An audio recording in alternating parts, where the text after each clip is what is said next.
Recording is on. Okay. So we don't want to be seen, hide the camera. Okay.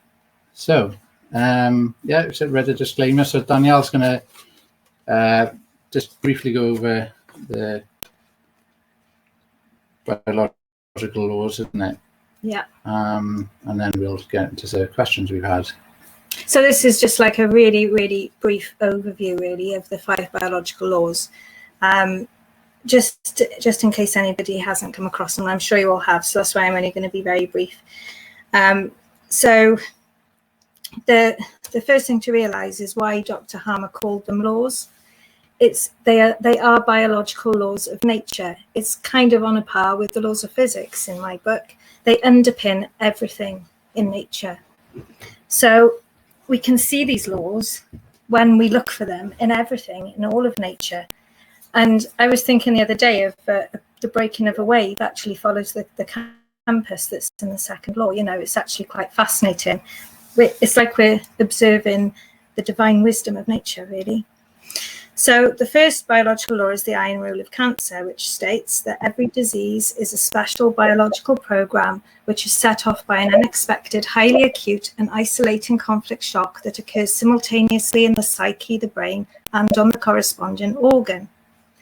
So just briefly, those bolded statements there, the special biological program is basically a survival mechanism whereby our brain takes action to make changes to allow us to better cope with a trauma or a shock. It does this, such as enhancing the function of an organ or widening a duct or a vessel for more bodily fluids to get through, or in the case of us being stuck, it can prevent movement. So in effect, we're playing dead. So the conflict shock is also known as a DHS, Dirk Harmer syndrome, named after Dr. Harmer's son. It's a trauma or shock for which we are completely unprepared. So this is the thing to really remember. It's not a long period of stress or something that's just really emotional. It's actually something that we're really not prepared for. So it's that shock, you know, that takes us completely by surprise.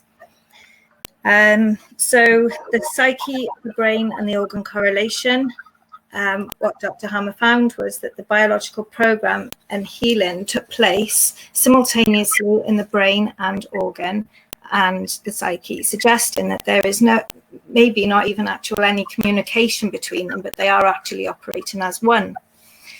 So the second law is the 2-phase nature of all biological special programs. As long as the conflict is resolved, the body will heal and return to normal. So this is what's known as the compass that takes us through the pattern of a biological program. So you've got time from left to right. You've got the stress, level of stress from bottom to top. So the top being the sort of highest stress. You've got, so you're going along, you have the DHS at the first triangle there. Then we go into conflict active phase, which is a period of high stress. Then the conflict is resolved. And then we go into a healing phase, which takes us, it's got 2 parts. It's a period of non-stress, apart from a peak in the middle, which is called the epicrisis. And then the body returns to normal. So, that's basically the compass. So we'll move on to the third law. Like I said, it was going to be brief, just a brief overview of it all. This is the ontogenetic system of special biological programs. Ontogenetic meaning the origin and development of them. So this is looking at embryology and development. A germ layer is basically layers of cells that developed at the same time in the embryo. And in embryology, there are 3 germ layers, which is the endoderm, the mesoderm, and the ectoderm. In GNM, the mesoderm is split further between the old mesoderm and the new mesoderm. So Dr. Harmer found that the parts of the brain that developed at the same time as a particular germ layer controlled the cell in that germ layer, and that all the biological programs followed the same pattern in that germ layer. So if we add these germ layers to the compass, can you put the compass up with the, that's it. No, that's not that one, the other one. Right, okay. So here we add the germ layers to the compass. You can see that the body parts controlled by the old brain, which are the cerebellum and the brainstem, their biological programs would have cell proliferation in the conflict active phase, and then cell removal with fungi and bacteria in the healing phase. And then all of the programs controlled by the cerebral cortex and the cerebral medulla, which are the new brain, would have cell loss, ulceration or necrosis in the conflict active phase, and tissue restoration with bacteria in the healing phase. So if we move now on to the fourth biological law, and we're going to stay on this one a little while because obviously it's quite important at this time. So the fourth biological law is the beneficial role of microbes. Dr. Harmer found that in the healing phase, bacteria such as TB, Staphylococcus, Streptococcal, and fungi such as Candida assist in the breaking down and replenishing of tissue. He found that so-called infectious diseases occur exclusively in the second phase of a biological special program, where the organism uses the microbes to optimize its healing. Microbes need an acidic environment in which to thrive and carry out, thank you, their work. Sorry, it disappeared off the screen then. And white blood cells actually assist in healing, and that's why that's why they are present. It's just the presentation screen for some reason.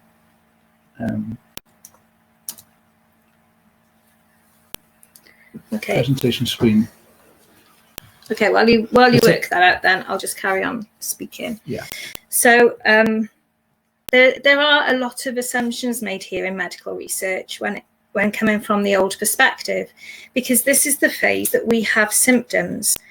So therefore, it is often believed that what is observed here are the cause of the symptoms. So observations such as acidity, for a start. We often hear that acidity causes disease. The microbes themselves, for example, fungus and bacteria. Inflammation, they're all sort of labelled as things that cause our symptoms, but it's just that they're present there. It's a bit like saying that fire trucks cause fire because they're present at every house that's on fire. So when we look at it from this new perspective, we can see that. And as white blood cells are part of us, part of our body, and what are believed to be our defense system, then these are mistaken as fighting these so-called infections. But actually what they're doing is assisting them in their healing job. So we also understand then from these points, we can also take the mind-blowing concept that as so-called contagious diseases are symptoms that are part of an individual healing of a biological program, then it is not possible to catch another person's healing. But our subconscious beliefs will trigger DHSs due to our beliefs and fear that we can catch it.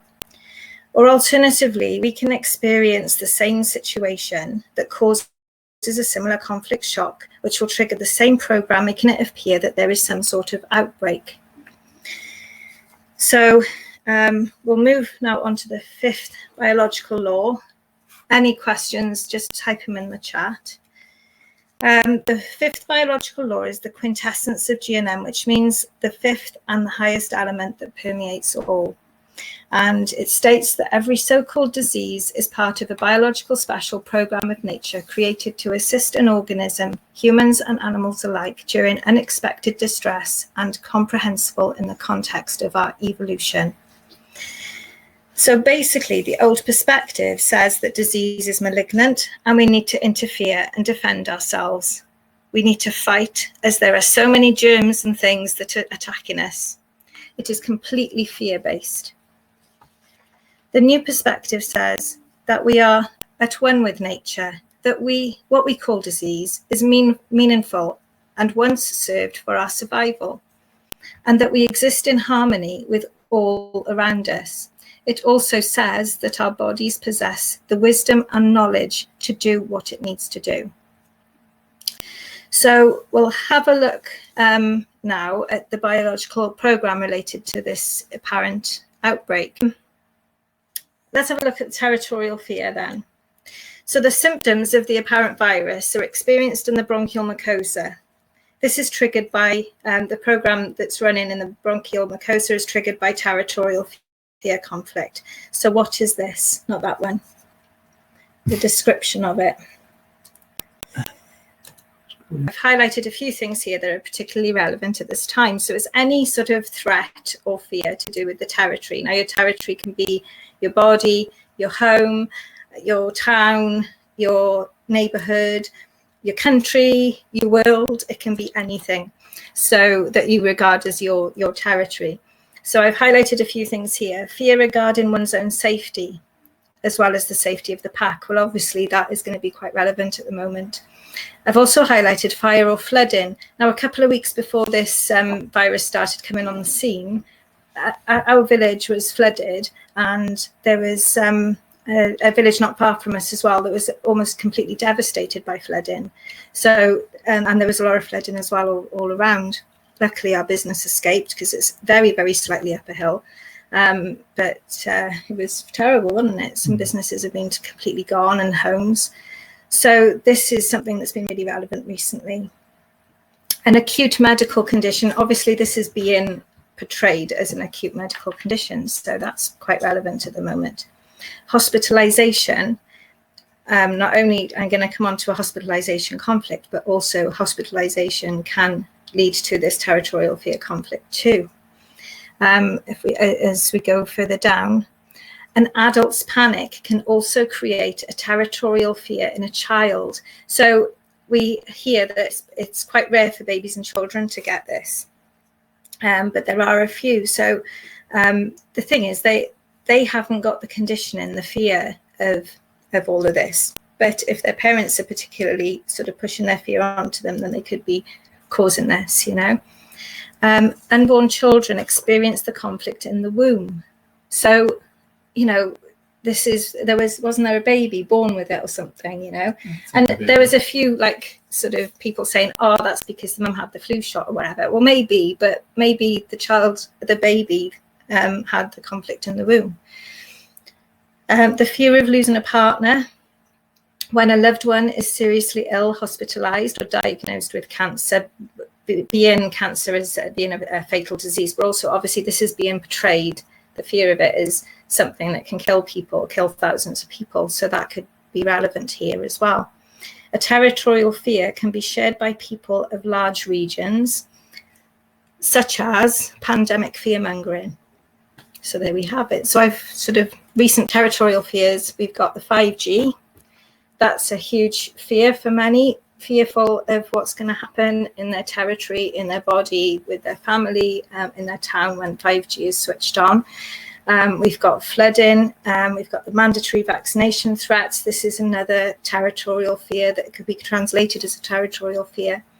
The actual claim as well by the scientists in China that a new virus had been discovered even, you know, because, you know, that can be quite frightening. So, so if you can go onto the temporal lobe image now, please. The bronchial mucosa is controlled from the temporal lobe, and this part of the brain is very complex, as the conflict experience depends on a person's biological handedness. That's whether that you're right or left-handed, but biologically it's not necessarily how you write. It's determined by gender, by hormone status, and whether they are already in a biological program. So there's a lot of factors here. It is the most complex brain layer. So basically, the right side of the brain are male, dealing with male conflicts, and you can see there the bronchial mucosa. So that's a male territorial conflicts all down that side. That one is actually territorial fear. Then there's the left side is all the female types of conflicts going down that side. You don't really need to fully understand this because on the Lloyd and GNM website, it has it all set out for you. So when you look up your symptom or your condition or whatever, do you want to click on that one there? It comes up like this. So you can see what you are and what conflict you would have experienced and what the affected organ is going to be, or the other way around if you've already got the symptoms, you can see what conflict it is, you know. So for a self-help kind of thing, you don't really need to understand the temporal lobe to that much detail, really.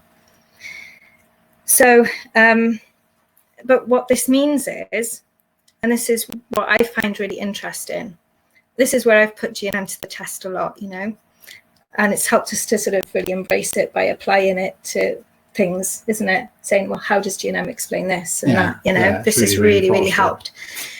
So we've looked at some stats, and what this means is this whole temporal lobe thing and what all the determinations are for the conflicts. It means that certain people will not be able to actually experience a territorial fear, and some can. And this will explain the stats that we see in a scientific way. So if you bring up the stats. Now, these are just some stats. I mean, I don't think they're that up to date, but they were basically, I've got the link there if anyone wants them. I just thought, right, I'm going to grab some stats and I'm going to try and explain them from GNM perspective. They're not supposed to be like up-to-date ones, you know, they're just used for illustration purposes. First of all, territorial conflicts are male conflicts. So this explains why it is more common in men than women. Now, postmenopausal women, or those on hormone treatment or pregnant, so in other words, they have an abnormal hormone status, will also experience male conflicts rather than the female conflicts. So even though premenopause women cannot usually experience a territorial conflict, they can experience a bronchial mucosa biological program when they experience a female scare fright if they are left-handed, because left-handedness causes the opposing brain relay to be activated instead of the female side. So what I'm saying here is this explains why some women of normal hormone status can still run a biological program in the bronchial mucosa, and some women, obviously, of older age or of abnormal hormone status can as well. So if it was a cut and dried fact that this is a male conflict, then you wouldn't see any female stats, would you? Do you know what I mean? So I'm just explaining that. So with this, we can see that the majority of men are viable, if you like, to run the bronchial mucosa program, but only select females in certain circumstances, which is why, and that is, to me, that's reflected in the stats. So GNM also explains then as well why these pre-existing conditions are significant. So when a person is already in a biological program of another conflict in the temporal lobe, they basically flip genders. So, for example, older men of about 65, 70 and upwards who have a low testosterone level will usually only experience female conflicts, such as scare fright, which is like the mirrored alternative to that I mentioned just now, to the territorial fear. But a pre-existing conflict allows them to experience the male territorial fear again, because they basically flip back over.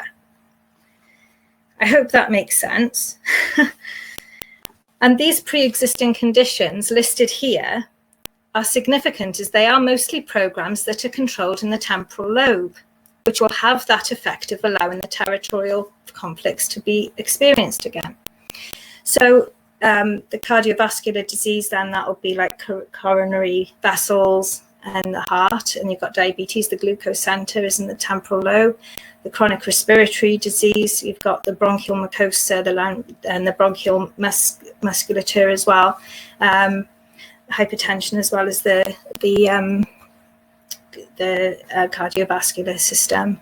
Cancer is just a wide term. I mean, you know, that could be anything really. So also, the other thing is a pre-existing condition will already be causing physical stress on the body. So therefore, it inhibits the healing due to the excess stress of the new program. So that is also a factor. So if somebody's ill and then they have a DHS, then they're obviously going to suffer a lot more than somebody who isn't ill. So there's those two factors in there. I think it's like they've got a already weakened immune system, but this is the GNM actually is more because they've got existing programs running and it's susceptible to all of them, isn't it? Yeah. So, okay. The increased fatality, I always want to explain, because it was a question, not for this session, but it was a question I've been asked previously a few times. The increased fatality rate in older people is mainly due to them having more emotional baggage, so therefore more emotional stress, conditioning and fears, physical stress from unresolved or other conflicts that may be going on. And also, one of the biggest things is self-devaluation thoughts, such as I'm getting older and weaker, age doesn't come alone, you know, those sort of things. They're all self-devaluation, so which is a conflict in itself. So these all add extra stress to the body and inhibit the healing process, which needs the non-stress phase to be effective. So if we look at the bronchial compass. That one? Yeah, no, the other one, the one with all the extra bits I put on. That's it. So here's the compass with the symptoms of the bronchial mucosa program. So in the conflict active phase, we have ulceration, widens the airway to improve the lung function. That's the reason for it. So when we have that fear, our lungs can sort of function better. Then when the conflict is resolved, we'll get tickles in the lungs, and it sort of feels like itching, maybe pain if there's some inflammation, coughing, fever, and fatigue. And at the epicrisis, we might get headaches, dizziness, and we might even have some fainting. What we need to realize here is that a lot of people at the moment are going to be in conflict active because they're scared of it. It hasn't been resolved yet. But the reason we're seeing symptoms now is because you could just have like a big distraction. You could have a really nice day with, or something like that, and it's momentarily sort of resolving that conflict because you're distracted and you're not seeing it anymore. And then, sorry, that's the dog. That could put you into healing, you know. So there's things that can happen along the way that put us into healing. And also, if some of these territorial fears were for the other, like the flooding and the 5G and things like that, that may have been resolved if it's been, like, say, in Wuhan, it was switched on and maybe it didn't have such a big impact as people thought, and then they thought, oh, okay, I'm not feeling ill from this, and then that resolved their conflict, that sort of thing, you know. But what we're thinking with this is, when all this blows over, we could see a second wave because there's going to be conflicts resolving en masse. So that is a bit of a concern, really, isn't it? And of course, if there's a second wave, it'll be claimed that it's mutated. You know, but I would expect still flu-like symptoms because it's going to be coming out of territorial fear and the isolation scenario that's what's in place at the moment. Once that's lifted, there's wave of flu, like we've said about the Brexit flu, isn't it, really? Yeah. And yeah, of course, that's another thing I didn't put on that list, but it's territorial fear that's been resolved, isn't it? It's Brexit, of course. Yeah, it depends. If they downgrade it, then that might help. But if it's all of a sudden, yeah, we haven't got any more cases, you can go out, then that's gonna be a problem. And if people have maybe not, because obviously the DHS is subjective, so if people have taken this as an indigestible morsel, something they can't digest, news they can't digest, so you might see people starting to get sickness and diarrhea, or GI problems, and other things as well. I had a sore throat the other day, and I thought, crikey, what is that? It's something I didn't want to swallow. It's, a situation I didn't want to swallow. So, people all these new symptoms could come out in this second wave, and they might say, oh, it's mutated and it started to create these new symptoms, and, we let you out too soon or whatever. So there's always that risk, I suppose. But anyway, we'll move on with this. So at the bottom, I've got the syndrome plus territorial fear equals pneumonia, and I'll explain what that is briefly here. So we sometimes see what's known in GNM as the syndrome. This is an existence, hospitalization, isolation, abandonment conflict, and it affects the kidney collecting tubules. It's basically when we feel like a fish out of water. The evolutionary logic stems from when we were fish and being out of water threatened our survival. The increased inflammation in evolutionary terms that prevents us from drying out, ensuring our survival until the tide came back in. So this is like a very ancient program that runs in our brainstem, the oldest part of our brain. So it is really from way back when. But this can really worsen symptoms because it greatly increases inflammation. And this is why people tend to go downhill when they are put into hospital or into nursing homes. And I think that's something we can all relate to. The inflammation will go to where the biological program is running. So here it goes to the bronchi, and that causes pneumonia. This is the complication brought on by our own fear and our perception of our isolation too. So this, I think, is a really important thing. This is, I'm sure if Boris Johnson knew GNM, he wouldn't be telling us to isolate ourselves. So that is basically how we see this whole thing. Sean says, so can watching comedy, having a laugh and generally trying to be positive anyway, can you shorten the conflict active phase? Yeah, I mean, anything that you can do to make yourself feel good. And distraction is a really big thing in GNM. So if you've got something going on, you just basically want to let your body get on with it without interference. So yeah, distraction is really, really good. Watch RDH. So were there any other questions that came up as we were going? Okay. That was that. I mean, some of that is similar to what we covered in some of these questions. So just go to the questions and answer it. Okay, so here are some other questions that we received. So the first one we've got from Johnny. You're going to answer the questions here. Do you mind? You can. I'll read the question. Okay. I think it'd be a good idea to have some advice on how to stay aware of your own mental conditions during these crazy times would be good. What techniques we can use to lessen the impact of some of the DHSs. I've been generally scared about the future, losing livelihood, etc., and losing the nest, etc. lately. Okay, well, a little bit, tiny bit of that question in there, isn't there? Yeah. So, you know, at this time, we find GNM so reassuring because we do really believe in it, and it seems to be playing out. The things that we're seeing are pretty much we can explain from GNM. So that's just really reassuring, and we're able to keep calm when, you know, others are getting angry, getting frustrated, and just basically because they're fearful. So that is. I do have my moments. We're not perfect. So. But we come back to it, you know, and it helps.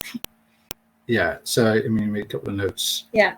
So yeah, I mean, what I would suggest really is changing your perception of situations. I made a couple of posts recently about one in particular was, instead of saying, "Oh, I'm in self-isolation," you know, you sort of like almost, you know, sort of. This isolation is becoming a mantra, you know, and there is an isolation conflict. So maybe choose to stay at home instead of being self-isolated, just changing your speech and your perspective, just your perception of things. And instead of thinking, oh, I can't go out, or, you know, I'm at home today, what can I do? Or, you know, it's just like just changing your mind, really. Being grateful for the time to relax and reflect, seeing the positives of things, just trying to see the positives.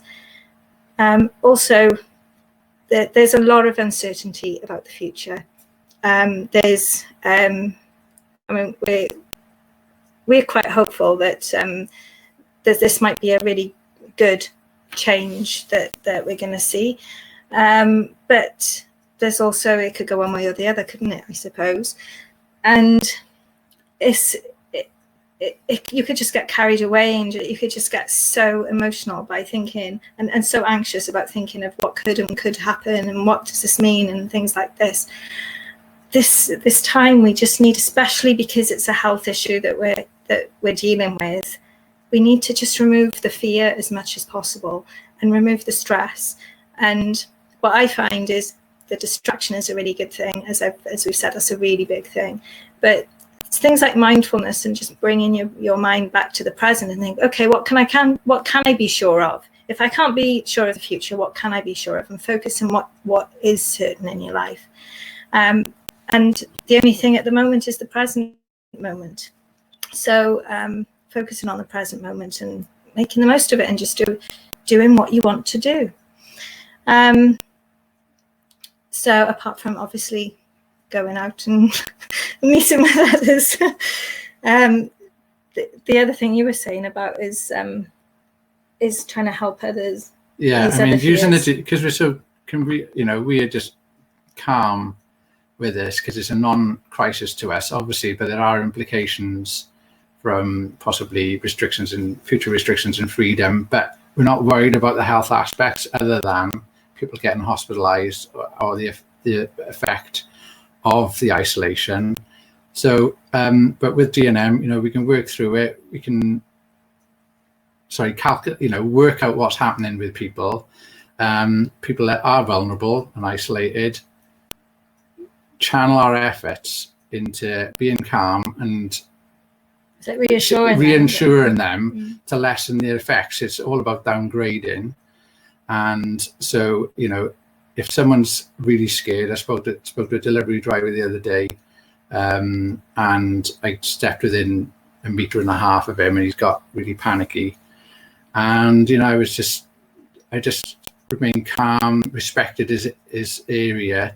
It's not the time to get all defiant, I don't think, because everyone's already going to be frightened. So now's the time to, be calm, exude your calmness to other people around you, lead by example, and try to use the knowledge of GNM to help people through the conflicts that they're experiencing. That's what I'm trying to say. And I think by reassuring others, it also goes in for you. Sorry. Shh. It also sort of goes in for you at another level, because you're trying to every time I explain this to others, it sort of sinks in a bit further for me. So it's kind of like when if somebody will listen, obviously it's not the time to go preaching, but if you can talk to other people who understand GNM, then or are at least open to it, then you can talk to them about it. And being grateful for our knowledge and see it as a gift, it's gratitude is a big thing as well. Being thankful that we are at home and we're safe. I mean, there's a good thing about this is they can't put any false flags, can they? So there's no gatherings to do that, so I mean, that's a positive in itself. And also positive thoughts. So if you start thinking of a negative thought, then replace it with like the positive. I've got into a really good habit of doing that, and it does really, really help. So we've got a question there. Yeah. You can't convert people in 2 minutes, but what do you advise on planting seeds? Well, I did this with a delivery driver the other day. I said about Daniel's nan was 99 and a half. When we went to drop her Mother's Day cards off to her, she had the fear of God in her. We'll discuss that in a minute. But anyway, I just explained to him, look, these people, the isolation and all of that is adding to it. And when I was talking to him, he recalled that it was when his own dad was ill in hospital, and then he they put him in isolation ward, and he went down ill, he had pneumonia, and he died. And I just set the seed with him that this whole isolation is adding to the problem. We really need to make efforts, and he was like, because he could see it with his own dad possibly being a contributing factor. He sort of, and this is it.